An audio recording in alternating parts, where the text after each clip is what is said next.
My stepmom was very scary. I do remember transitioning from being kind of happy and go lucky into like being this person that was like, okay, what's going to happen today? Like, is mom going to be nice today? Or am I going to get the mean mom? My mom, for some reason, had me and my sister. And we were just with my grandparents. And all of a sudden, my dad shows up. My dad was crying. My mom wasn't around anymore. I found out that my mom left my dad. She just took off with me and my sister. Oh my gosh. I guess my dad had been trying to get her to come back. She wasn't responding. She wasn't explaining anything to him. What happened was grandpa and my dad came up and got me and my sister. So she kidnapped you first and he kidnapped you second. That's crazy. What did your mom do? Welcome to Intrepid Storytelling, where the brave, the courageous, the dauntless, and the resolutely fearless share their journeys of hope, grit, and transformation. These are the voices of the valiant, those who dare to rise, to dream, and to tell their truth out loud. Because every story has the power to inspire, and yours just might change the world. I'm your host, Deanna Powell. I am so excited to introduce my cousin, Lacey Gallear. And man, I have been wanting to get your full story from beginning till now ever since I started this whole project. And I'm just so interested because I know little bits and pieces. And because you're my cousin, I have a little bit of an inside scoop on some of the things you've been through. But to hear it from beginning to end, and I'll probably learn a lot that I didn't know from what you'll share today. But I do know that you've been through so many things that I know a lot of people will be able to relate to. And hopefully you'll be able to inspire someone to get through something that you've already been through. So anyway, thank you for coming and sharing your story. I'm so excited to do this, especially because I was a guest on one of your previous episodes, and it's like, who's this person? Right. We just released that episode too. Lacey was the co-host with me for Ryan and Michelle Meek's story. So yeah, and I was the person like, cult this, cult that. Yes. We'll clear it all up for you today. Well, I'm so excited because I know there are a couple of cult stories in your background. So, But let's start first of all by why do you want to tell your story? Well, mostly because like I've been really learning to trust my gut more and like kind of learning what it feels like in my body to trust my gut and like all of those red flags that happened in my past where I just completely ignored it or I was told like, it doesn't matter, you have to do the thing. Otherwise, you're going to do this or that or the other thing. So there was always this threat hanging over me where if I followed my gut, something bad's going to happen. Mm-hmm. Where the reality is it would probably been the opposite. So, just remind me like, as we go through this, like, what was your gut telling you? Yes. So I don't forget. Yes. Well, and I can so relate to that because the way we were raised on the Powell side of the family was to listen to yourself and to self-reflect is of the flesh. Yep. And to go on your own understanding we were told, don't do that. Yeah. The phrase was lean not on your own understanding. Instead, trust in God. Yes. And so any kind of intuition was all do not listen to your intuition because anything that had to do with self was wrong. Anyway, I don't want to put words in your mouth, but I may end up doing that a couple times. No, it's okay. I mean, some of our story overlaps a bit because we are family. I'm going to let you talk. Yeah. Well, so I was born, if we want to start in the beginning. Yeah. Tell me about your childhood. I remember when you were born. Yeah. You were the cutest little baby. I was born in Nevada. And then my mom and my dad moved to the area where my grandpa lived, which you were neighbors. Which is where I was born. Yes. And we kind of grew up in that same area. But before I settled into that Placerville area with grandpa across the street, you down the hill and all the cousins going crazy. There was a portion of time where my mom and my dad had moved to Seattle or something like that.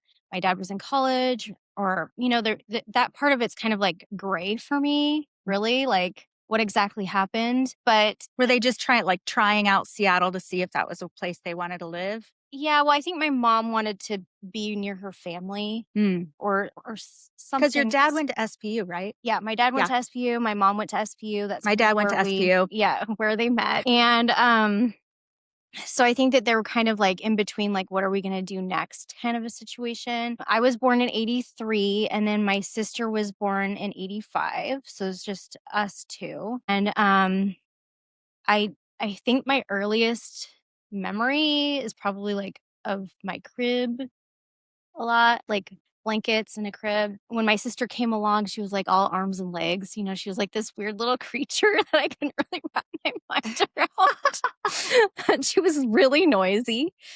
Um, then I don't really remember a whole lot except for there was like this big dramatic thing that happened, which was my mom, for some reason, had me and my sister up in Seattle. And we were just with my grandparents. And all of a sudden, my dad shows up. And I remember being driven around. And anyway, so I later on I asked, and my dad was crying. My mom wasn't around anymore. And then all of a sudden we were living in Sacramento or an apartment somewhere before my dad had figured it all out. And it was cleared up for me later. I found out that my mom left my dad. So she decided to move to Seattle and leave him, but she didn't tell him that she was leaving. So she just took off with me and my sister. Oh my gosh. This is before cell phones, so it's not like he would even know where she was unless she called him. My gosh. So then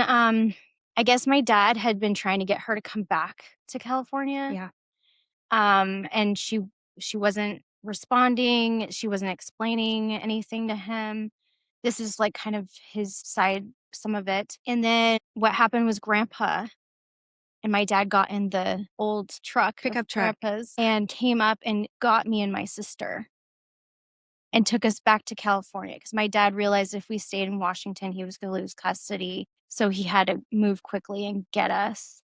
So she kidnapped you first and he kidnapped you second? Yes. Whoa, that's crazy. What did your mom do? Well, my mom was she just like... She couldn't do anything. She didn't have any money. She couldn't like fight for custody for us. And honestly, this is my opinion and my perspective. I'm not putting any words in my mom's mouth or anything, but she was young. She was 26 when she had me, and 28 when she had my sister, and she really hadn't figured out what her life was going to be. And I think she figured out really early on, being with my dad and having us, that she wasn't cut out for the mom thing. She wanted to have a career. She wanted to, be this high powered. It just brings this image of in my head of like when my mom was having her job with those like big shoulder pads, and the high heels. She would just glam right up. She was like, she had the hair. She was gorgeous. And I remember. She was beautiful. Yeah. Yeah. I could see why she wanted to kind of like go out and spread her wings. But, it devastated my dad. Like he was absolutely heartbroken. Mm-hmm. And he didn't understand. Even to this day, I don't think he understands why she left. So that was my... Well, listen, Placerville is a very small town. Yeah. Especially when in the 70s and 80s when we were there. And there's not a lot to do. There's definitely not a lot of opportunity to have any kind of high-powered job there. Yeah. I mean, you'd have to drive all the way to Sacramento just to get something of an office job. And, she probably felt a little bit stifled. Plus, I mean, even as a Christian, but living in a small town where First Baptist Church of Pollock Pines is the church, and the way that whole thing, and it was very, very, what do you want to call it? Like isolating? Yes, isolating, yeah. But then also very rigid. Like the only people you really are friends with are the people from the church that you go to. Mm-hmm. And my dad's family was the only family she had there. Right. Like in that little circle. Right. And then growing up with an independent fundamental Baptist community. My mom grew up Presbyterian. Okay, see? And so it's like, not that it's that much different, but at the same time, we're talking, you can only talk to these people and you can only do these things. And it's very, very rigid in a very small town. Like I can see how she would feel, especially if she grew up here there's just so much Yeah. more to do, to Yeah. be, to everything. Yeah, So she I grew can up in understand. Ballard, or not in Ballard. Yeah, in Ballard. In Ballard. I almost confused it with Bellevue. That's you. Well, hey, listen, when I moved here, when I was 10, I just remember the big city lights. And when my mom and dad said that we were moving here from Placerville, I was like, I don't even want to go back to pack my stuff. Leave me here. You guys go get this stuff and I'll see you when you come back. I literally stayed with a friend. I didn't even say goodbye to any of my church friends, which were the only friends I had. Yeah. Yeah. So I get it. Yeah. I So just want to validate her experience, too. yeah, well, I mean, I can see totally how your understand. dad was heartbroken though, because Yeah, because he imagine. wanted that family. He wanted to be family. the caretaker, Yeah. and Yeah. he actually ended up living that dream, which kind of imploded near the end, but we'll get there. Yeah. So after I moved with my dad, he put me in daycare. I do remember going to daycare, and my dad cut my hair himself, and he would curl it, and like just kind of like he paid attention to like all these little details. Mm. And I think he did the same with my sister, although it's really hard to like when you're that age, when you're 3 and 4, your perspective is all about you. But then that didn't last long. My dad hired a nanny, and she moved in. She already had a baby with her. He was about 9 months old, so he was a little younger than my sister. And she had 2 other kids that were already somewhere else. Wasn't aware of that whole story until much later. And, she was the new person in my life, and ended up being that person until I was 16. Because my dad married her after a year, maybe even less. I don't know. The time is so fuzzy. But I do remember she wanted me to call her mom, like right away. Right away from when he married her. Yes. Yeah. Yeah. How is that? I Did didn't it feel like weird, it. but you did it anyway? Yeah, I didn't. It wasn't. I wasn't like, yeah, I have a mom now. It was like, I wonder where my mom is, because I didn't know she was in Seattle. Like I couldn't articulate that. Right. I already have a mom. Yeah. She's not here, but you're not her. Yeah. Yeah. And then, of course, I don't think my dad tried to explain it to me because I was too young anyways. Whatever. Well, your dad is a man of few words. That's true. He's gotten better at that, by the way. I think so. Definitely. Yeah. Definitely. So eventually my dad got a parenting plan in place, and we ended up going to visit her during the summers and every other Christmas. So we got into this routine like year after year. We'd go visit mom. She would send us back. We'd drive back and forth. We wouldn't fly until we were much older. And it was, I guess it was okay. We moved into Grandma and Grandpa's basement. Yeah. Do you remember kind of the feeling of, yay, I get to go see mom? Or do you remember any of those feelings? Or were you just, were you happy, confused? I was excited to see her. Okay, good. Like, she does exist. Yeah. Like, it was validating, and it was also kind of freedom, especially as I got older. Because it was like, oh, thank God I'm getting away from this house that I'm in, Yeah. And like, she was the complete opposite of what my stepmom was like, personality-wise. So, yeah. But my dad ended up building a house across like the property from Grandpa's house. Yeah. So let's pause there, because this is a really significant. So when you were like kind of introducing your story, Grandpa Audrey, he was a land developer in Placerville, and between Placerville and Pollock Pines out in, what's it called? Pleasant Valley. Yeah. And around like Sly Park and all of that. Well, so he bought a big giant piece of land, and he subdivided it, and he gave a piece of land to each of his kids. He built a house. He had an orchard. He had a big shop where he would do his machinery stuff that he did when he was in the Army. He learned how to do all that. And then, the Navy. He was in the Navy. So he had a big shop. He had an orchard. And then he had all this land. And he gave one to your dad, one to my dad, one to Aunt Joy, and one to Aunt Karen. And then when Joy and Karen married, they sold their pieces of land, and then they're like, they're out. We're not going to live on the Powell commune. But my dad built the first house that I lived in. They brought me home from the hospital to that house down by the pond. And then yours was up on the hill just behind where the orchard was. Yeah. And boy, was that a hill. That was a hill. But you remember, like, did you ever sit on the hill? I'm just going to pull a memory out. I remember sitting on the hill and grandma had her like sweet peas, wild sweet peas. Oh yeah, those were everywhere. Yeah. And I would sit on that hill and pick sweet peas and then blades of grass and just like Oh yeah. sit in the sun. It was a Yeah. beautiful Oh, and when it nature. snowed, doing all the sledding and things we did. Yeah. Yes. Anyway, go on. So we moved in to that newly built house, but right before that, or right around that time or right before that, my stepmom got pregnant. It had to have been after. It's got to be after, because I was 7 when he was born, and so now I had a little baby brother, and so it was me, my sister, my stepbrother, and then my youngest brother. So it was a full house, and this house my dad built was a 3-bedroom rambler. So it was already, we were full then. And it was kind of crazy. I was the oldest, so I took care of the kids a lot. My stepmom was very scary as far as her discipline went. I ended up being a pretty scared kid. I do remember transitioning from being kind of happy and go lucky and not really worrying about what was going on to like being this person that was like, okay, what's going to happen today? Like, is mom going to be, because I was calling her mom by then, is mom going to be nice today? Or am I going to get the mean mom? So I started walking on eggshells pretty early on. I remember going to school was like an escape. And I did act out in school. Yeah. You did? Yes. Okay, what would you do? In first and second grade, I was just kind of loud and trying to get attention.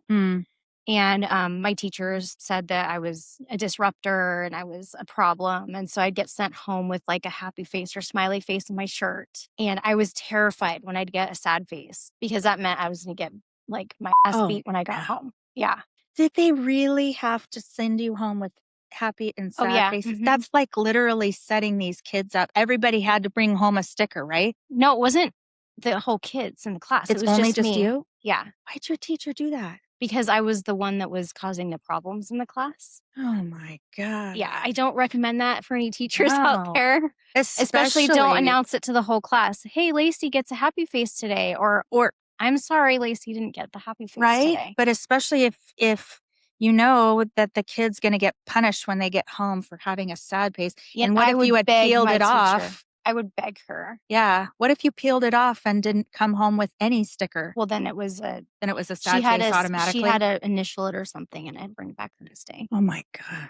Automatic fail if I didn't have it. Oh my God. On some of your other podcasts, you mentioned like the discipline. We shared the same sort of things.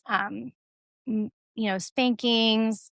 Going out and picking a branch off the tree for your own spanking. Having your pants pulled down and being spanked. What did she spank you with? Kitchen utensils were some of her favorites, but usually it was her hand. Okay. So if the hand wasn't working, she would switch and I think that was kind of, not to dismiss it at all, but it was kind of the norm in that culture. Yeah. Did she ever use a belt? No, but it was definitely threatened. She did hit me in the face before a couple times. She would grab my arms and like dig her nails in. Did she leave marks? Oh yeah. And I apologize if I giggle when I get like triggered. No, I know. I laugh it off too. I do too. If I don't, I cry. Yeah. So, so I got the brunt of it. My siblings got spanked and stuff too, but usually when we got in trouble, it was because I wasn't taking care of them or I wasn't directing them in a certain way. And, so it was my fault, and then, when I would go to church, it was always like, well, you're born a sinner, so you're automatically a bad person, you're a bad kid. And so I got this in my head, like that I really was bad. So for a while, I felt like I deserved a lot of it. But then as I got older, I started questioning it more, especially because I'd pray and I'd pray and I'd pray and I'd pray that God would like intervene and stop or make me good enough or whatever it is. Like, just, I don't want to deal with this anymore. Yeah. Was scary. Yeah, I get it. I totally do, because the mental part of being told from birth that you're a sinner, you're filthy, you're unworthy, you're nothing without God, In fact, you are unworthy, and the only one who is worthy is Jesus is worthy, and Jesus died for you. So we have to give him all the glory. Yeah. Even any of our accomplishments, any of the good things that happen, he gets the glory. And everything bad is because you already have sin and dirt and filthy in you. And I can so relate to that. Like, it just does such a number. I was saying this to somebody else too today about how it's like we couldn't even use the phrase self-esteem in our No. family. Oh God, no. Oh, how's your self-esteem? It's like, no, we can't. Self-esteem? No, we can't have self-esteem. Well, because if you're focusing on your self-esteem, then you're being selfish. Right, right. And that's of the So, devil. and your purpose in life is to serve God and serve and serve and serve and serve. Mhm. And that's kind of a theme. Yeah. So the praying was, a lot of desperation. Mhm. And then as I got older, I started to question why isn't God answering my prayers? And like, especially when, I'd hear about the kids in Africa that remember in the 90s, like in Somalia, Ethiopia. And I mean, that's, never ending thing. But like in our church, they would always like talk about the missionaries going out and, bringing these stories back to us. And I'm like, why? Like, if God's so good, why does this even happen? And can't he save them? right. Yeah. Yeah. Why can't he save them? And yes, I get that the missionaries are over there, but how are they going to reach every single one? Yeah. And what they were doing is they were before they die, spreading the gospel. Yeah. It's like, how is that helping? I know. So at least if they have the gospel before they starve to death, then at least they go to heaven. Yeah. It was such a torment for us as kids. Yeah. Well, moving forward a little bit, my stepmom, when I was, I think, 8 or 9, I was in the 3rd grade. She got diagnosed with a tumor in her femur and had to have the whole bone removed. And then she had it replaced with cement. And yeah, that's what they did. That was an experimental thing. Either that or she was going to lose her leg. Whoa. Yeah. 'Cause that's what What age were you? I was in 3rd grade. So I was 8, I think. Oh my Yeah, gosh. it was because my brother was already born. It was that following year. Hmm. And so because my stepmom couldn't get around and do things, she kept me from school. She kept me from going to school completely. Wow. Yeah. And so I would take care of my brother. When he was 9 months old, it was for months. I would clean, I would cook, I would have dinner ready. It always had to be done her way, of course. Everything had to be perfect before dad got home. And my little brother and I really bonded with him. He was so cute when he was little. He got scared, he would run to me. Yeah, that's how close we were. I was like his other mom. Whenever I hear like polygamous stories or things like that, where there's like massive amounts of kids and the oldest take care of them and they bond with the siblings, it was like that. Well, definitely. You were definitely parentified in your family. Yeah. While you were in that house, at least. Yeah. Yeah, for sure. I remember your stepmom she used this phrase where she would say, "You better behave or I'm going to rip your arm off and hit you with it." Yeah. She would say, "I'm going to beat you with the bloody stump." Beat you with the bloody stump. Oh my gosh. I mean, imagine and being a kid. she would yell that in front of other people too. It was really great. Well, I just remember like my mom would just laugh it off. Like, whoa. Yeah. But yeah, it's a kind of a shocking thing to say, at least in our family, because we were so like reserved. Yeah. Yeah. My stepmom was not reserved. Or not reserved. She was very loud. Yes. Yeah. And she was kind of a big lady. Like compared to me, like she was. Yeah, she was. She was not big fat, but she was like a little bit sturdy. Yeah, is that a good word? Her presence was very loud. She had a loud, booming voice. She had pretty strong features in her face and her facial expressions, and so everything she did was very big. Yes, exactly. So intimidating to kids for sure. Oh, yeah.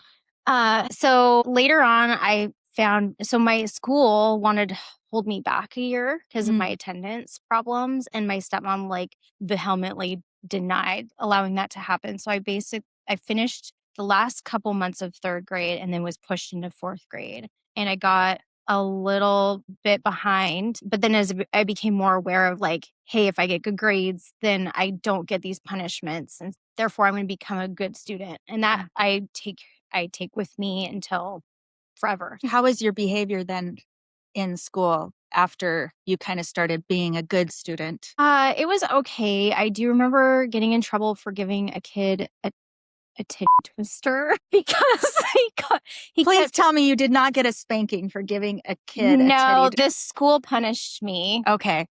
See, if I got punished at school, I got it twice as bad at home. Oh, yeah. So that's how it was in my house. To be honest, I don't remember what that. I do remember what the school punishment was, but it's because this kid kept calling me shrimp all the time. Oh my God. And I mean, I was short. I still am short, but he was so annoying.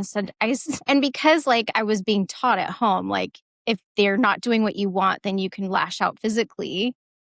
Okay, That's what so you were taught that. I was like, okay, I'm going to give the kid a titty twister. Because Mm. my stepmom also egged us on as kids to With fight each each other. other. So we physically fought. Oh, like, yeah. I have me and my sister have literal scars that we've given each other. Gosh. Yeah. She would make you fight with each other. Yeah. How would she do that? Well, as kids, we'd get in an argument, right? And instead of like sitting us kids down and being like, okay, what's the problem? She'd be like, you guys figure it out on your own. And Take it outside and fight? No, she'd be like, okay, well, you guys out? need to have a winner here, so go for it. There has to be a winner. My goodness. Yeah. Oh my goodness. Whoever cries first is the loser. Oh my gosh. I'm trying to imagine trying to tell my kids that would not go well. No. At all. No, because we end up hurting each other, right? Well, I already know who is the strongest and who is the scrappiest. And I'm not going to name any names, but I already know, and I already know who would be the first one to cry. Mm-hmm. Oh my gosh. I know. Same with my kids. I couldn't imagine. No, that itself then plays with your self-esteem and tells you you're a loser.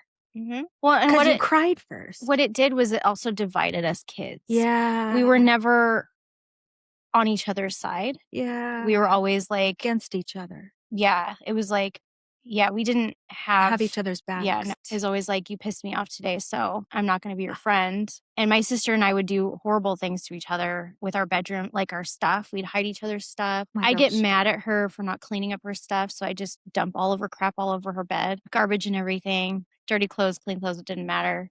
Did you share a room? Yeah. Okay. Yeah. I was ruthless. Yeah.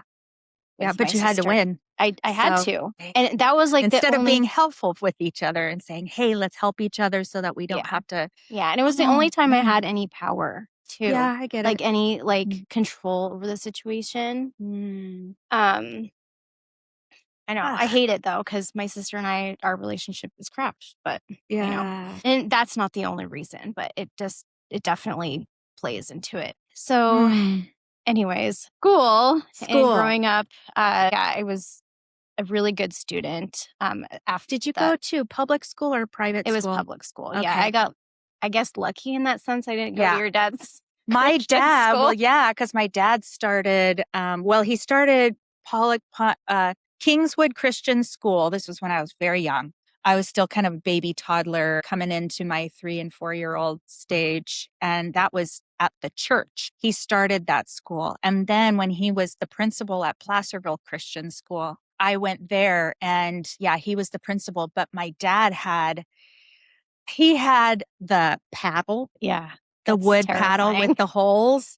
Yeah. So I won't go any more into that, but that's sort of the mentality of, and as far as, having a private, pull your kids out of public school because there's too much of the world there. What does the world mean? So let's just say the private Christian elementary school, Placerville Christian Elementary School. I was there from kindergarten until 3rd grade, 4th grade, and all white people. Oh, yeah. That's all I'm going to say. Yeah. All white people, all white Christians. Yeah, I think the demographic was pretty small in Placerville. You might as well have put us in a homeschool. It was basically like a homeschool co-op. Yeah. Was that school. But, But so you never went there. You only went to public school. Yeah. Yeah. And just to sidetrack a little bit or go back a little bit, I did find out later from my dad that he had no idea that my stepmom had kept me home from school. Ooh. And that the reason why he didn't know is because he left before school started. Mm-hmm. Or before we And he usually got get on home the after bus. Yeah. school. So he didn't know the whole time that I was Not doing going all to the school. things. And When did he find out? I told him, I just this last year. You just told him? Yeah, because I thought this whole time he knew. It's that How crazy. did he react? He was Pissed. pretty mad. Yeah. But that's why my stepmom was so like adamant that I don't get held back because he would have found out then. Yeah. Dang, man. How long were you at home helping her? For like a couple months? I want to say it was 6 months. So it was almost the whole year. You had to catch up 6 months of school. Yeah. And I did do some schoolwork at home. Like the school was sending stuff home. Oh, yeah. But I have no idea how she got away with it. How did she get the schoolwork from the school without your dad knowing? I don't know. They might have sent it home with my sister. Maybe. Wow. But like nowadays, when stuff like that happens, the school's a mandated reporter. They would have had to call CPS, but back then that wasn't that wasn't a thing. Right. Oh, especially if they saw marks on you, they'd have to call CPS. Yeah. Yeah. Of course. Anyway. So that brings me to like clothing, like the things that we wore. Your family was stricter, but I hated wearing dresses. My stepmom always put me in dresses, especially on Sundays. Oh, we could only wear dresses to church. Yeah. No pants. No, not at all. I hated it so much because I've always been kind of like what they call a tomboy back then. I don't know. I just don't like being uncomfortable. Yeah. That's the thing. And I'll wear girly stuff like when I go out with my husband or like it's a special occasion. I don't mind putting on a dress if I, have to. But the second it's over, I'm out of it. Yeah. Oh, yeah. Well, when we get to a certain age too, you're just like, I care more about being comfortable than I do about looking good. Yeah. But this was like when I was like, I would steal my brother's clothes. Okay. So the stepbrother that was closest to me in age, I would steal his like sweatpants and his jeans and his t-shirts. And my stepmom she would get so mad. I'm like, what? He's not wearing it. It's too big for him. Right. Because I was bigger. And I was like, I'm just going to get it dirty. Because I was always outside. Always outside. Yeah. And the dirt in Placerville is red. Orange, I guess. It's like it has a higher umber. It has a high iron content. Yeah. So it rusts. So it's like that rust. Oh, color. Yeah. We were outside all the time, though. My mom wouldn't even let us play inside. She made us be outside all day long. Before you guys moved away, me and your brother were like thick as thieves, I guess, because you're the same age. He's just a little older than me. Yeah, and we'd build forts, and I'd chase my sister was always the robber. We chased her around. Yeah, those are good memories. They are good memories. Yeah, intermixed with all the bad stuff. There's so many good memories. Yeah, because I want to make sure that people know, like, it wasn't all bad. Not all of it was bad. Like even I had good times with my stepmom. Like, I'm struggling to think of an instance right now, but she on her good days, she was funny. Yeah.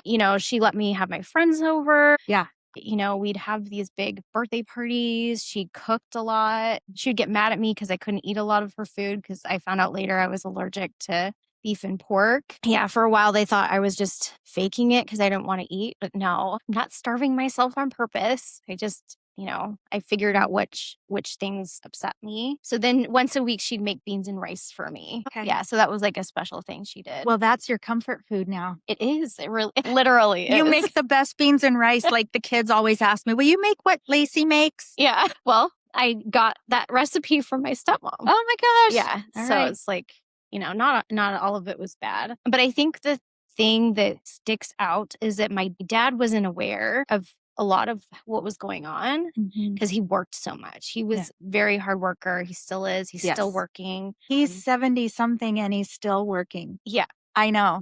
It's wild. Oh, I mean, good for him though, because grandpa was very hard worker too. I think he resembles, well, my dad's still working too. Yeah. Oh my gosh. I think he's almost 80. Yeah.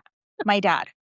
Or no, I forget how old he is. But yeah, I mean, they're both still working. What are you doing, Yeah, that's crazy. So as I got into my like more teenage years and things like that, my stepmom got more into alcohol.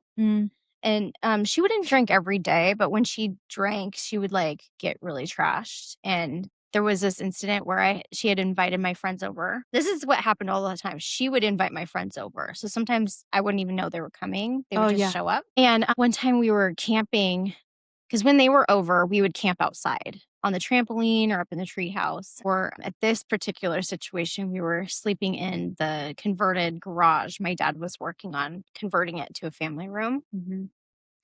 And why would your mom, I'm sorry, I'm kind of like a little fixated on the fact that your mom invited your friends over. Why would she do that? She would usually do that because we had gotten into a fight and she had done some things to me and she felt bad. So she's trying to make it up to you by inviting your friends over? Yeah. Or like to prove to herself like she's the cool mom or something. Well, like, because did you always want them to come over? No. So it didn't make up for it. No. I mean, sometimes it was like, yay, my friends are coming. But other times it was like, okay, now I have to pretend like things are okay. Was it a relief if they were at your house that it wasn't just you and her? Yes. My stepmom was also not afraid to do weird shit when they were around. Like, I mean, weird shit. And she also had them all call her mom.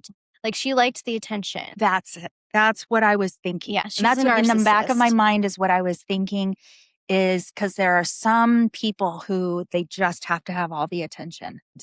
Yeah, that's So it was really like when my interesting. friends were coming over, it was like they were hanging out with her too. Mhm. And so I did lose some friends because they thought it was weird.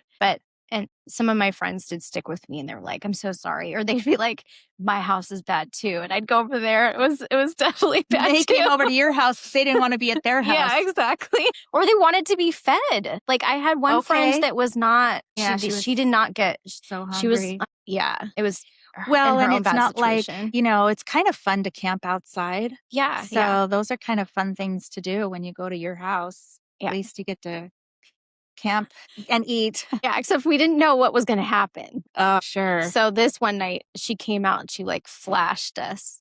What? What? P.S. I know. Oh my. And if something like that happened, I could never imagine doing that with my friend. My daughter who is 16 now. And that's around, I think it was 14, 15 when this happened. Some of this is starting to make sense about what happens later on. Yeah. Okay, go on. Wow. Yeah. And she would get creative with her punishments. So I think she was punishing me that way. Okay. She would do embarrassing things in front of my friends. One time she was brushing this was like when I was in fourth grade or fifth grade. She was brushing my hair and she's like, and I was crying because she would like yank on it, right? And pull it back. Because I comb the girls' hair all the time and they have, especially Audrey has this really thick hair and you're just trying to comb through it. Oh my gosh. And I think about how my mom used to brush, but I mean, our hair got in tangles, the sap from climbing trees, just the sticker bushes and everything else. Yeah. Like our hair but they weren't gentle with us. No. They just were. Yeah. And I could understand her wanting to keep my hair out of my face. She's always like, your hair's in your face. Your hair's in your face. Get your hair out of your face. I'm like, well, I don't know how to do my hair. And she never taught you how to do your hair? I eventually figured it out later. But this one time she's like, don't start crying about your hair or I'm going to cut it off. Oh. And I was like, I didn't think she was serious. Oh, no. Until I knew she was serious because I was getting my ass hauled out in the backyard and she's chopping my hair off. Oh my gosh. Yeah. And actually, I think I was in middle school because the kids at school teased me and said I was a boy. Yeah, because my hair was like just like my brother's hair. It was bad. Did she use the buzz? No. Oh, okay. She just cut it so it was like around my ears. It was like the 90s. Oh, yeah. Yeah. I think she tried to do her best to make it look stylish, but I was absolutely devastated because my hair was down to my waist. She was very creative with her punishments. Very mental. It's very mental. Yeah, I definitely feel like every day was a new adventure, to put it a nice way. But it kept me in this state of anxiety, right? I was always anxious. I was a really anxious kid. I also felt responsibility for my siblings too. So I was always worried about them. And As I got older, they started doing their own thing. My stepmom started doing like 4-H. By then, my older stepbrother, who was out of the house, had his second kid, which we ended up adopting. She was a preemie baby. I remember. She came into the house, I think I was 9 or so, and moved into my sister and I's room. So I also was taking care of her. I actually So took you had care. 3 kids in your bedroom? Yeah, so I actually took care of her while she was an infant. I did all the nighttime stuff. Oh my gosh. Yeah. So your stepmom did not take care of her at all at night? No, not unless because she had night terrors. She was born addicted to something. So she had night terrors for the first few months. So if me and my sister couldn't calm her down, we would wake my stepmom up. That was like last resort because she would get angry. But anyway, so as we got older, I keep going back and forth. I'm sorry. Uh, all my siblings and my stepmom got into 4-H. They tried to get me into it, but I was like, no, I want to do my own. Like, I was much more like into the gardening and like plant stuff. Grandpa had taught me a bunch of gardening stuff. And when I'd come up to visit my mom, my grandmother also was teaching me stuff. So I was much more In into the 4-H, dirt. can't you submit some plants and food, baking pies and stuff? Did you do any of that? No, that was just not an option. Okay. Like my stepmom wanted rabbits and guinea pigs and pigs and, they wanted the livestock. And I was just like, ew, I couldn't, I had a chicken. We had chickens. And after my chicken got killed by a hawk and her guts were everywhere, I was like, no, I can't. And also we had so many dogs. We had all these dogs. I was the only one taking care of one of the dogs that was on a runner down in the valley because everybody was afraid of it. And so it was like, I already felt like I had too much responsibility, plus all my schoolwork. Plus and like the kids. And the kid, yeah, like it was just a lot. I started getting bad grades in high school because I was just defiantly against certain classes. I was really brainwashed by the church with the science stuff. So I'd argue with my teachers about Darwinism isn't a thing. I'd get in trouble for that. The school actually, said like if I couldn't talk about like religious stuff at school.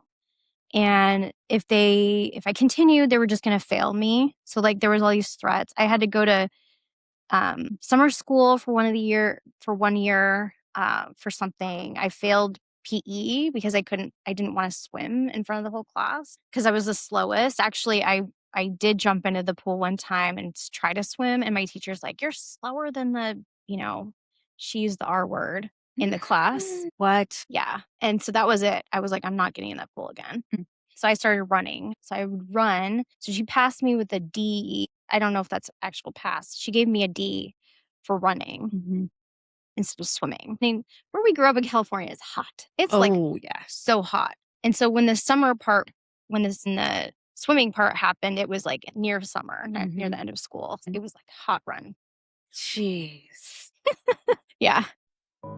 Buying or selling real estate isn't just a transaction, it's personal, and that's why I like to treat my clients like their family. I'm Deanna Powell with the Intrepid Home Team at Realty One Group Orca Gold in Bellevue, Washington. With over 25 years of experience in negotiations, mortgage, title, and escrow, I deliver a true VIP client experience on every transaction, whether it's residential, luxury homes, or land. I listen first, negotiate fiercely, and protect your best interest every step of the way. With offices and partners in all 50 U.S. states, plus 30 different countries and territories around the world, you can be confident that your real estate needs will be met in every and any area you make your move. If you want expertise, integrity, and results, call me today, Deanna Powell, with the Intrepid Home Team, because every move deserves VIP treatment. I can be reached on my mobile phone 425-777-6998 or email me at team@intrepidhometeam.com.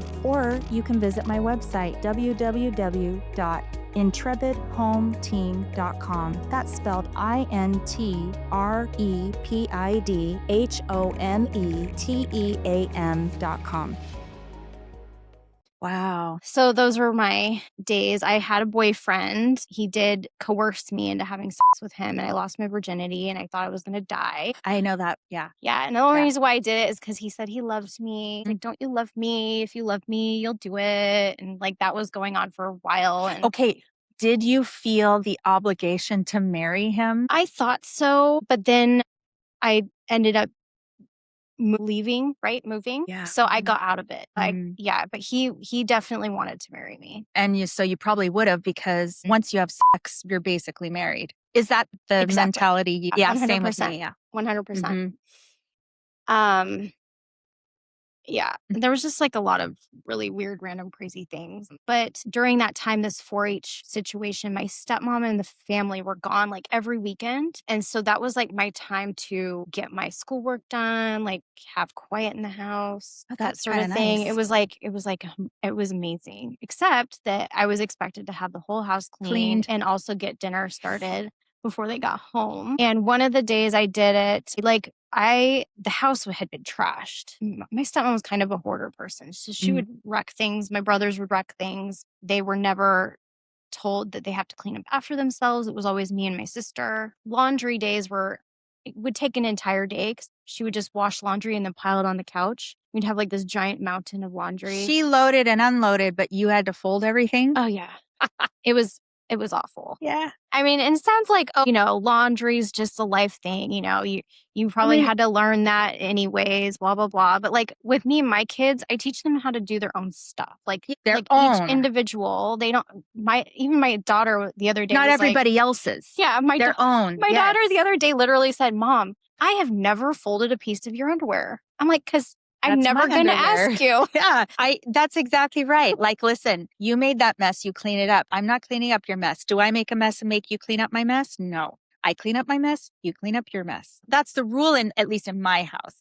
Now, I totally get though you're going to do everything for everyone, because there was a point in our house too where I was in charge of doing all of this for the house or all of that for the house, and we would kind of shift Well, it was setting duties. us up for, those women and men roles, right? Yes. It's like kind of preparing you Yes. for what's to come. Right. And what our responsibility is versus what Mhm. the man's responsibility Right. is. And there's just no getting out of it.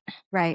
So I mean, okay, I can at least be thankful that I know how to do everything all at once. So one of the days I was like so upset because when they came home from 4-H one day, I had like done extra in the house and I was really proud of myself. And I was kind of like also like, hey, you can't criticize me because I did the house perfect. My stepmom walks in, she throws her stuff on the table that I just cleaned and whatnot and walks around and she's like, "Oh, you missed over there." And I lost it. I don't remember if I was screaming at her, but this is like the first time I'm like Fighting back. I was so mad because I had sacrificed my day. I was supposed to be doing homework. Clean And the entire house, had dinner ready. It was all thinking that you're going to have compliments when they Yeah. walk in the door. like, yay, no, at least no criticism. Right.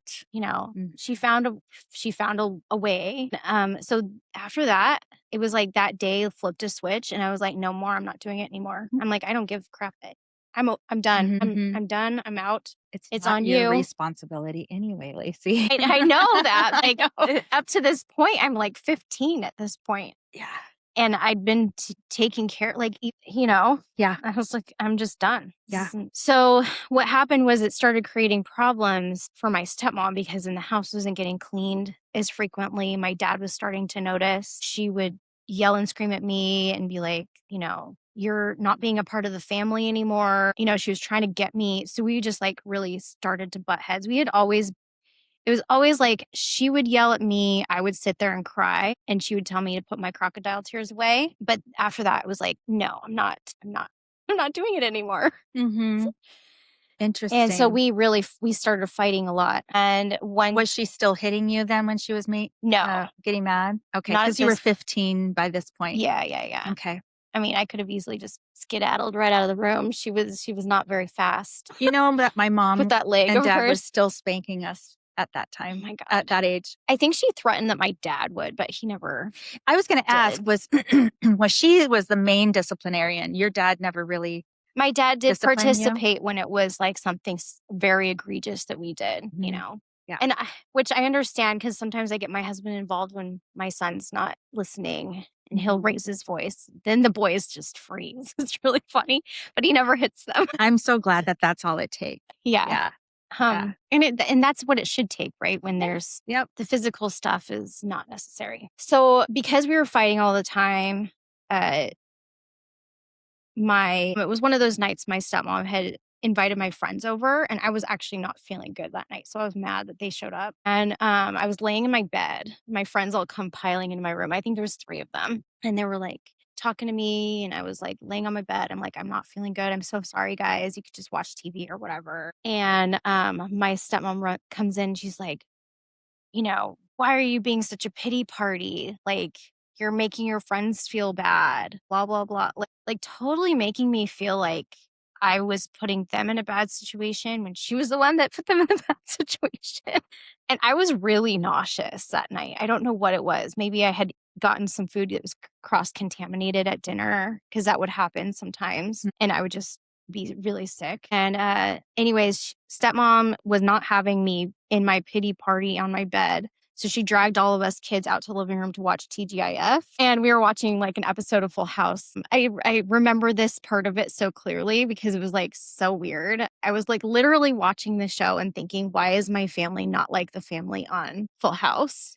Oh, interesting. Yeah. Remember like the dad and, the sisters were all like lovey-dovey, they'd argue, but they'd like, there was no corporal punishment. Yeah, they And just seemed happy and they liked each other. And yeah. And it was just a weird moment. And then I hear my stepmom, Lacey, I have something to talk to you about. And I was like, she's like, come over here. And she's like laying on the couch and drinking something. And she'd been drinking for I don't know how long. She's like, you haven't been acting a part of the family. You don't want to be here. Like, I do something nice for you and you don't even appreciate it. She's just kind of like mumbling this stuff at me while my friends are just like glued looking at the TV, trying not to pay attention to what my stepmom is saying. could they hear her? Oh, yeah. Oh, gosh. Because even though for her it's quiet, she's still a loud person. Right. And she's drunk, so she probably doesn't realize how loud she's talking either. Yeah.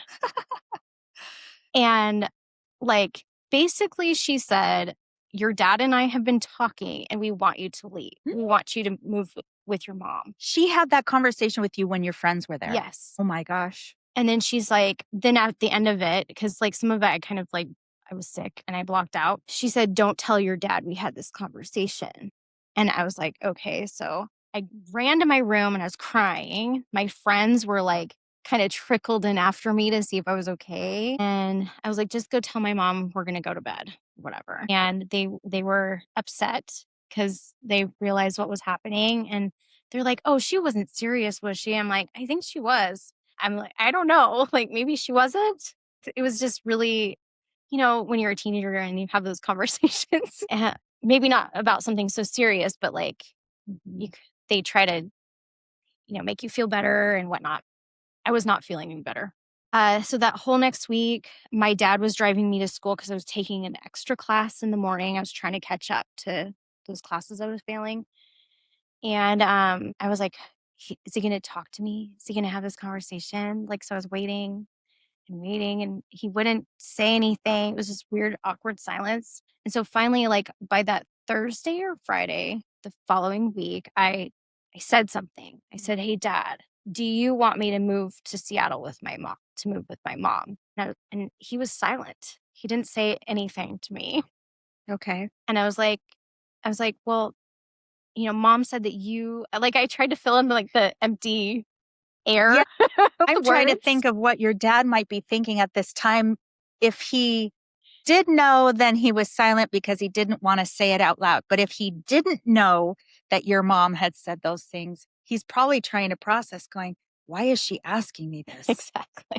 So I was like, well, mom said that you both were talking about it and that you had made this decision. And when we get home, he like was still quiet. So I was like, okay, So then the next day was Saturday, right? And he didn't say a word the whole time? No. He's so stoic. Yeah. I mean, maybe he tried to change his subject or something, but I was like so wrapped up in my head of like, what is his answer? I imagine, because I know Uncle Dave, he probably just had all of those thoughts, but he had no words. It all went in and he just didn't know what to say. Yeah. Mm-hmm. Keep going. And my thought was that, maybe he's not saying anything to me because he's mad that I knew or something. Mad that she told you after he may have told her not to say anything. Yeah. So the next day, Saturday, I'm out in the pump house where we have our computer because that's the only place we got the internet was that's weird. In our pump house. My dad made an office in there. That's funny. So I could work on a paper. And my stepmom like throws open the door. She's like screaming at me, calling me a bitch, saying, "You're trying to break up me and your dad," and all this horrible stuff. I disassociated. Like I really did because I don't remember. I mean, I remember her throwing some things out, but I don't remember all the things. I mean, she was going on this crazy Is this rampage. the most traumatic situation or incident with your mom that you have ever had? It was the last, it was the most recent one. Okay. So, and it was also the most, I had disassociated many times before when I was getting punishments and whatnot. And I know because I would like watch the lines on her face. Like instead of listening to what she was saying, I would just watch her mouth move because if I dared look anywhere else in the room, I would get more in trouble. So I would just like look at her face. Oh my gosh. And study like the wrinkles and the lines and the like. So I was doing that. She was like screaming at me. Yeah. And I'm trying so hard to listen to what it is she's saying because I'm not understanding what is happening right now. And I was just trying to write my paper. I was just like totally unprepared for the situation. And I could just, it was like, "What you bitch, you're breaking up me and your dad, you're a traitor." Like, I don't even know how long it went on for. And then she just slams the door and leaves. And I cry for a little while. And then I go back to writing my paper. Wow. And I'm like, okay, I don't know what's going on. So then. What else can you do? I know. And I mean, I was afraid to go back into the house for sure. Yeah. So I like really milked made a bed paper. there. You're like, I could just hunker down for the night. It was a straight A paper. You wrote 80 pages. Oh my gosh. I really avoided her the rest of the weekend. And I think she avoided me too. I really don't remember. And I remember one of the things I would do a lot during that season is kind of just hide away in my room. So I would just stay in there and read. I'd read and read and read and do my homework until like I was summoned by the stepmother, kind of like a servant's quarters. That's what it sounds like. Like Cinderella. Yeah.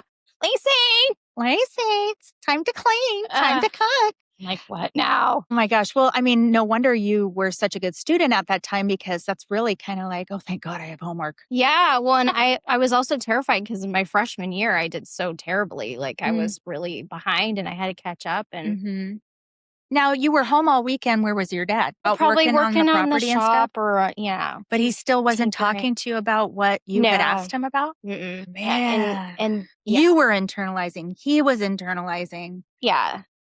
Okay. And my sister, bless her heart, she knew something was wrong at some point and trying to ask me if everything was okay. And I was like, just don't worry about it. Like, this is between me and mom. It doesn't involve you. You did nothing wrong, which of course later I find out she really thought, I hated her or something because I wasn't telling her anything. But it was more to protect her because I didn't know what was going to happen next. Right. And so the next week, my dad's driving me to school and he said, yes, first of all, your mom and I had never had that conversation before. Like that was the first time I was hearing about it. He's like, but if you want to move and live with your mom, that's up to you. And he's like, maybe it's better because, you and stepmom aren't getting along. Right. And clearly she didn't want me there. So hard for him. He probably spent all weekend long thinking what is best for Lacey, not for me. And that must have been such an I'm sorry, I'm going to start crying. It must have been such an unselfish thing for him to say because he was going to lose being able to have you near him. Yeah. Sorry. It's okay. We knew this was going to happen. It's family stuff. So. Yeah. And I knew, this is a part of the story that I knew that he didn't know that because you've told me that story before. But just trying to put myself in his shoes. Yeah. It must have been very painful for him to Mhm. tell you it's okay if you want to go. Yeah. So that summer, I turned 16 in May, and school gets out late. Or does it get out earlier? I don't know. May 26th was the last day of school, and I turned 16 on the 10th. And so my stepmom threw a secret birthday party for me, which I didn't know she was doing. They sent me to Grandma and Grandpa's house to make pies. Oh, at with Grandma. Grandma's. Yeah. In the dead of summer, because by May there, it's in the hundreds. I was The like hot oven. sweating so much They that did not day. have air conditioning either. I remember how Oh my God. she would have the fan on with all the windows open. It got We made so like hot. 10 pies. Jeez. Yeah. Apple, peach. Yep. All the, all from the things. orchard. Yes. Yeah. It was so hot that day. And I remember driving home with a hot pie in my lap thinking, it's hot pie off my lap, but I don't want it to spill, And my friends were I could see them as we were driving up the hill, like the tent was out. Yeah. There were balloons. There was like a party. Like my stepmom's like throwing me a going away party. Like, she's out of here. Woohoo. Ooh, happy birthday. See you later. And then that following month I left. I packed my 8 boxes of stuff, like my stuffed animals and some of my books and my clothes. It was just 8 boxes. My dad shipped them up to Seattle, and I moved in with my mom. Wow. And how did Sally, your sister, So how did she react to that whole thing? She was upset. She didn't understand what happened. She just thought I was leaving them. I wanted to leave them. And that was which is totally inaccurate. Like I was worried about them constantly. Sure. And, it's really funny because my sister, when I left right after I graduated from high school, as soon as I turned 18, I was out of my house. I wanted out of that house so bad. And I didn't care where I had to go. And that's all part of my story. But I remember my sister was like, how could you leave us? She felt like, because I was the first one to leave the house. And so when I leave the house and I don't come back, how come you left us? Yeah. Like, I didn't leave you. Yeah. I just had to get and I away guess it's from like a my mom weird and dad. older sibling situation just in general, but especially if you're not preparing your kids for what's the next step after school. But in my situation, I was just out of my 16. sophomore year going to my junior year. So I was leaving all the friends I had from kindergarten. Right. Wow. And it's funny because I remember more about them, where we hung out, where their parents' houses were, all of that. I don't remember any of that from my high school experience here in Washington. It's really weird because I think I was, those relationships were so much more deep and long and all that. Yeah. Yeah. And I later on I had to explain to my sister, I didn't want to leave necessarily. It was your stepmom that told you they wanted you to leave. Yeah. She wanted me out of here. It was her. Yes. She wanted you to leave. She was over it. Yeah. I was no longer cooperating You're gonna blame with her. anybody. Yeah. I was no longer cooperating with her. I was rebelling against her, forcing me to do all this housework and stuff. And therefore, I was no longer useful. And on top of that, I was fighting back, which was hard. I was always shaking. It was this shaking child. Waiting for her to rip your arm off and hit you with the bloody stump. What are you going to do? Yeah. Sally really had a hard time with that. Yeah. Once you were gone, she had no buffer. She has her own story. Yeah, she does. And she did tell me later that she was essentially put into my role that I had left and became the new scapegoat. She dealt with it completely different than me, though. So hopefully she'll sometime share with you what that was like. But I'm proud of her for not going down the same path I did. So moving to Seattle was pretty crazy. We moved into the Green Lake area with my mom and my mom's boyfriend, and who was this great guy. They started dating when I was 7. Then they broke up for a while. My mom had married another man in between there, who was a complete weirdo. I mean, he was just weird. He was older than my mom by 10 years, and he was just he smoked cigars, I think, and was an artist. He did the art for Eddie Bauer, and he was a professional artist. And so he was just kind of that weird artsy. It was just so disconnected for me to have this man who was so unlike any other person. He was like an alien, and he had He had older kids, like really older kids, like older than you. Yeah. Like they were like 10, 15 years older than me Interesting. instead of 10. Yeah. It was crazy. Yeah.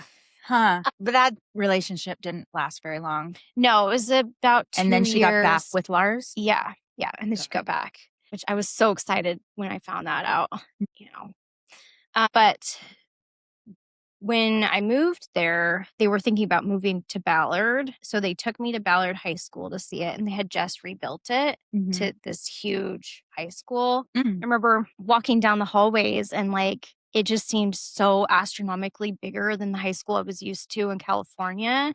It freaked me out. I was like, you guys, like, please don't send me there. They're like, okay, well, we're going to move to Kingston. We just bought property. So you never went to Ballard High? No, I got out of it. Okay. Because they bought their property in Kingston. Yep. So that's where you ended up going it was Kingston High School? No, Kingston High School didn't exist. So in North Kitsap 1999. is where you went. Yeah. Yeah.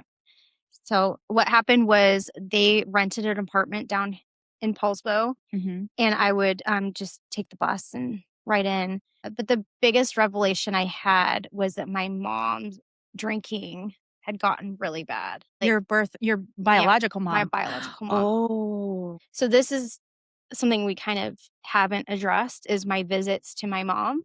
She was like the fun party person. Like we went out shopping with her. We ate cool food when we ate. And I say when we ate because she didn't really think that food was necessary all the time for me and my sister. Like we would eat popcorn, artichokes, or steak. Now, obviously, I couldn't eat steak. My diet was, and she would make powdered milk milkshakes for us. Powdered milk milkshake. Yeah.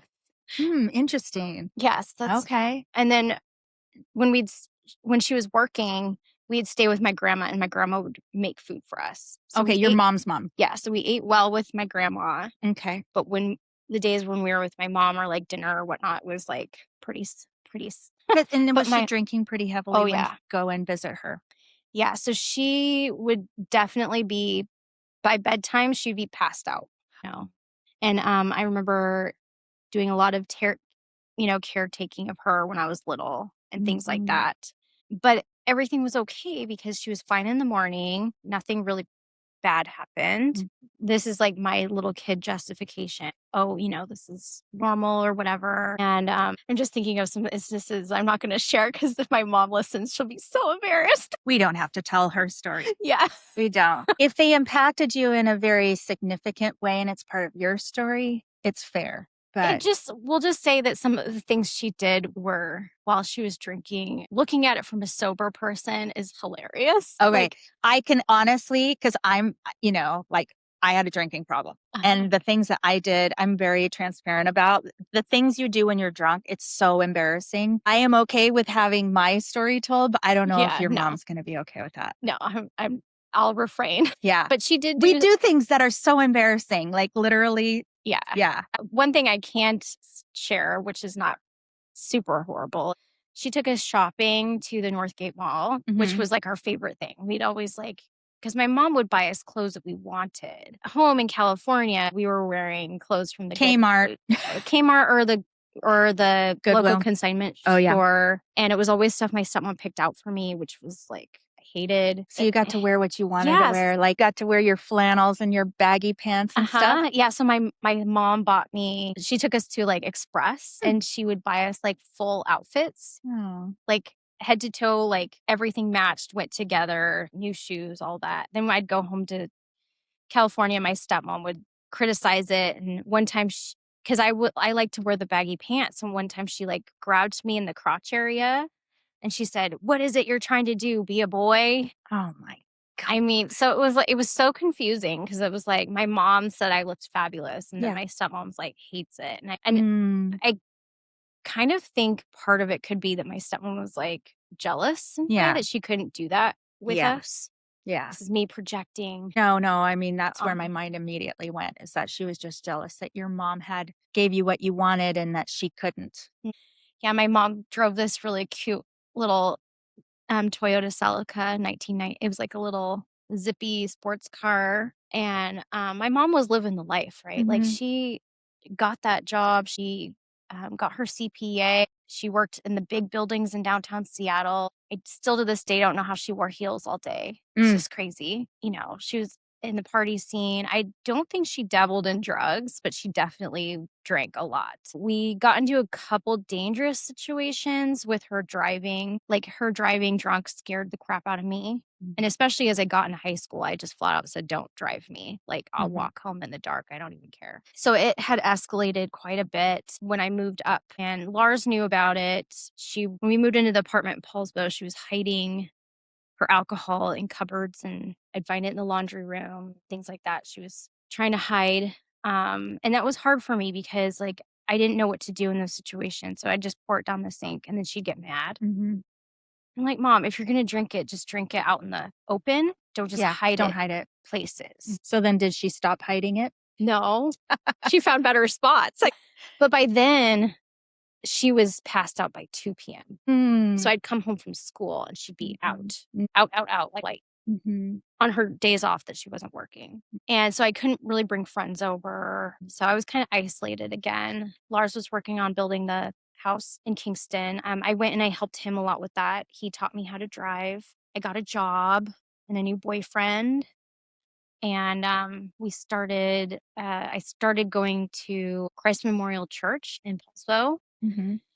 And trying to be good again, I guess. Like, because I Or felt just going back to your comfort zone, really, baby. yeah. And or you were actually trying to be good. Well, I was. Yeah. I felt like maybe God was punishing me with my mom being drunk because I had lost my virginity, or because I had left my family. I don't know. There was like lots of thoughts I had. And I wanted to fix it. And this boy on the bus invited me to go to church. And I was like, no, God doesn't want me there. And he's like, oh, no, it'll be fine. You'll like it. It's the youth group. I'm like, a youth group? What's that? Oh, yeah, because we didn't have there.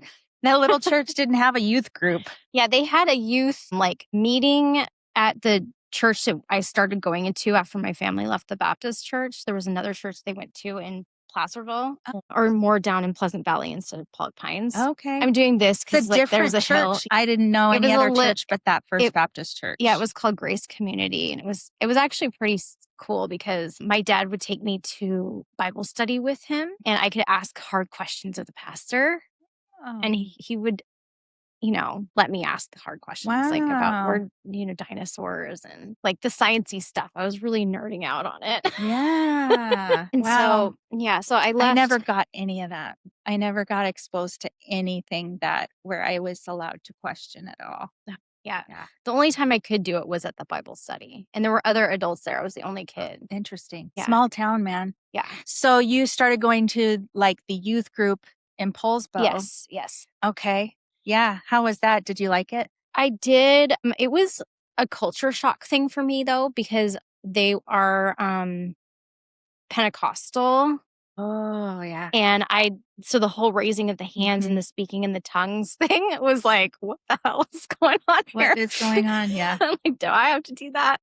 It was awkward. The music, the lights, all of it was like bright and shiny and new. Did your parents ever say, oh, they aren't real Christians because they speak in tongues? And no, my dad I never talked to him about church. And my mom's boyfriend, Lars, at the time, he is an atheist. So we would have like intellectual discussions about religion. I was never exposed to that either. Yeah.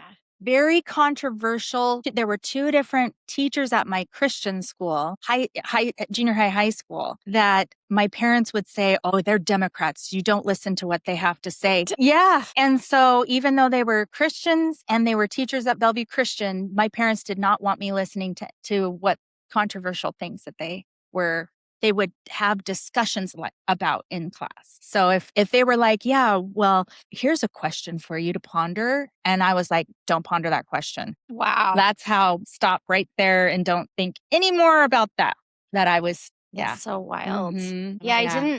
I didn't have that. For me, it was more like you couldn't listen to any music other than Christian music or oldies or whatnot. You want to hear something funny? Audrey had some questions, like she was reading questions to me and then I'm supposed to answer. And one of the questions was, how old are the dinosaurs? And That's cute. I still don't know the answer to that question.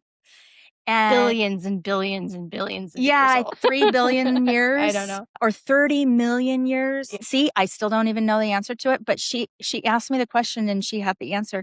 And I'm like, a million years? And she goes, no, Mom. And then she would tell me what the answer is. And I'm like, oh my gosh, I can't believe I don't know the answer to these questions. It's almost embarrassing. Yeah, well, it's because we were told to like all that science stuff isn't reality. It doesn't match Right. the Bible, so therefore it's not. It doesn't exist. It's not Yeah, real. don't ask the question. Is basically what I would. Yeah, but what I would try to do is ask questions that were like, what were the things that were aligning with the Bible and science? Oh, So those are safe questions. yeah, so Okay. it was like kind of like that. Mhm. But yeah, my mom, when she found out I was going to youth group, she's like, yeah, whatever. Okay, fine. You know, it was more like I wasn't around as much, so I wasn't judging her all the time for her drinking. And church is a safe place for you to be. She probably Yeah. thought, yeah. Yeah. If you're So going to be anywhere. I started a job at the market. I was a bagger and then I was going to church. So I would go to school, work, church, or work. And then I think it was like Wednesdays or Thursdays, we'd have the youth group, the big youth group night. Mm-hmm.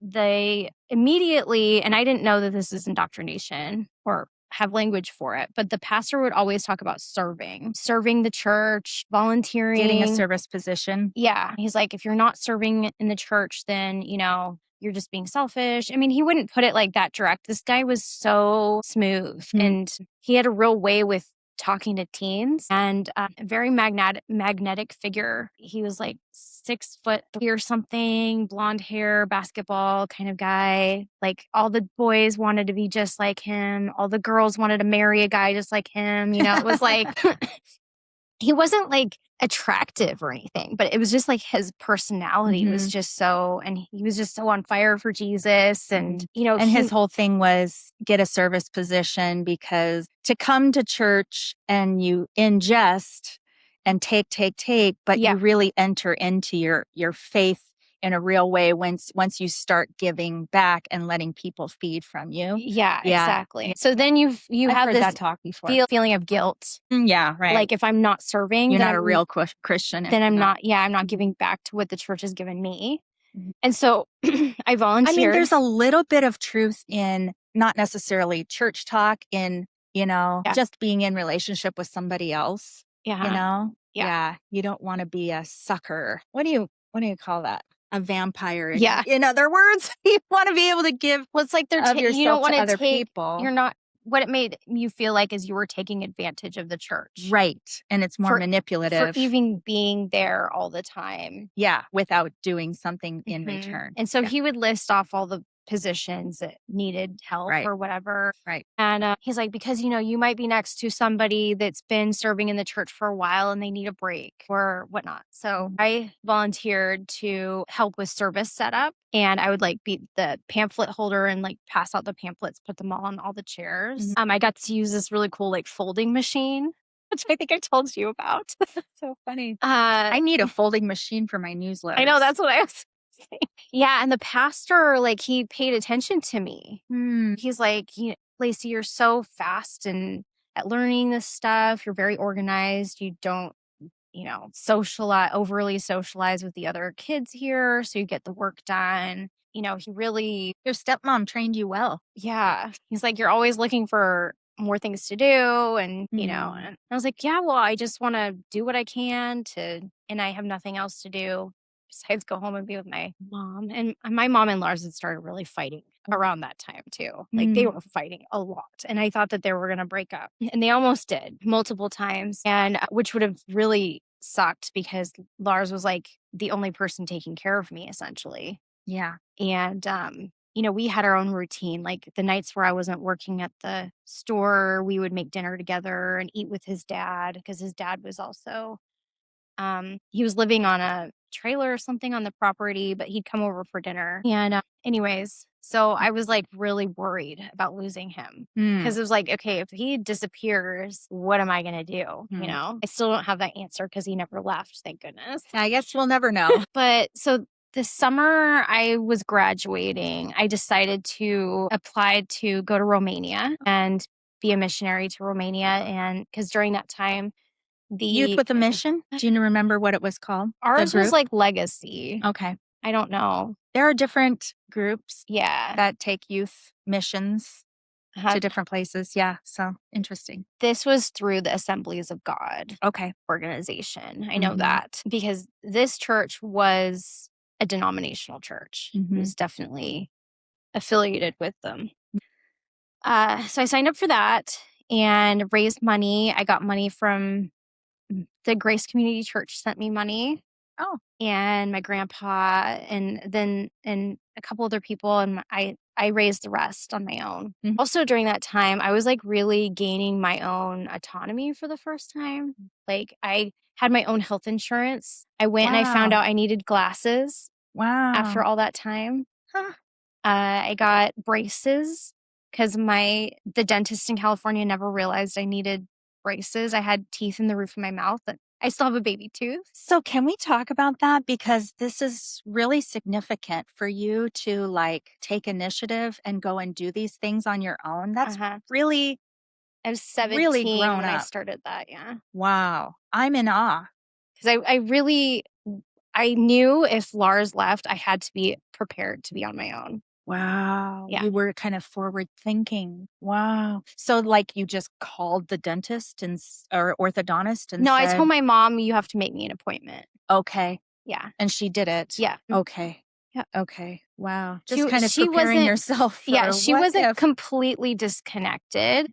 It was like hit and miss. No. Okay. There was a night where I got in trouble because I snuck out to go to a concert and she didn't know where I was.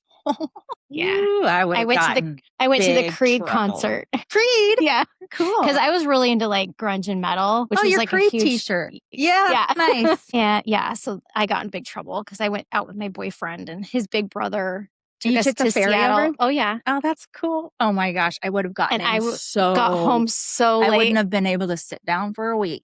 Yeah. Yeah. But I wasn't afraid of her punishments because nothing was worse than what my stepmom did to me. So I was like, F, get in trouble, whatever. Yeah. But did you ever get in trouble? Yeah, she was mad.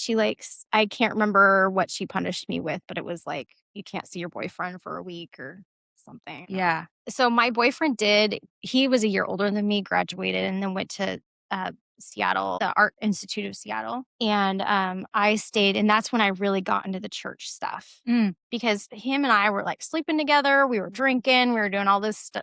We were doing all this stuff that I wanted to do, like have fun and whatnot. But then when he left, it was like, okay, I got to get my shit in order. Yeah.